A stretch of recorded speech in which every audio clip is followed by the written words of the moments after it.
Newsreel and Yalek here, Wednesday, March 9th, 2022. Real news, real quicks. New York Governor Kathy Hochul will announce tomorrow that New York State will finalize the legal sale of recreational marijuana and give a first crack at retail licenses to those convicted of marijuana-related offenses in the past. Governor Hochul will also give an advantage to family members convicted of weed-related offenses.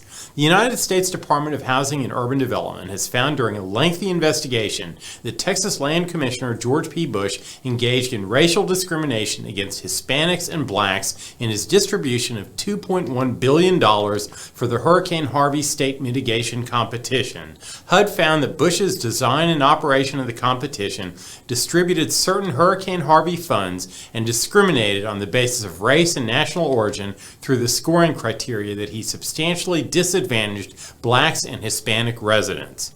The Democrat leadership in Congress at 1:34 this morning released a $1.5 trillion legislative package to fund the government that includes $30 million for America's 250th birthday, $834 million to encourage families on food stamps to eat more fruits and vegetables, and $5 million for the families of 13 American service members killed in August's Afghanistan withdrawal, the disaster the Bush administration perpetrated.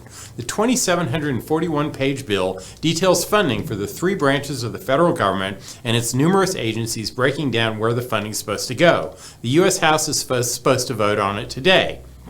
U.S. House Speaker Nancy Pelosi this afternoon yanked $15.6 billion in COVID pandemic relief from the bill, funding the federal government after Democrats rebelled over how it was going to be paid for. With the GOP refusing to support any new funding for the pandemic, Democrats decided to take the money from existing programs rather than creating new sources of spending. That brought a wave of fury from many members of Congress, including Pelosi's Democrats, who objected to paying for the response efforts by cutting state funding. They found out about it when the budget was released this morning at 1:34 a.m.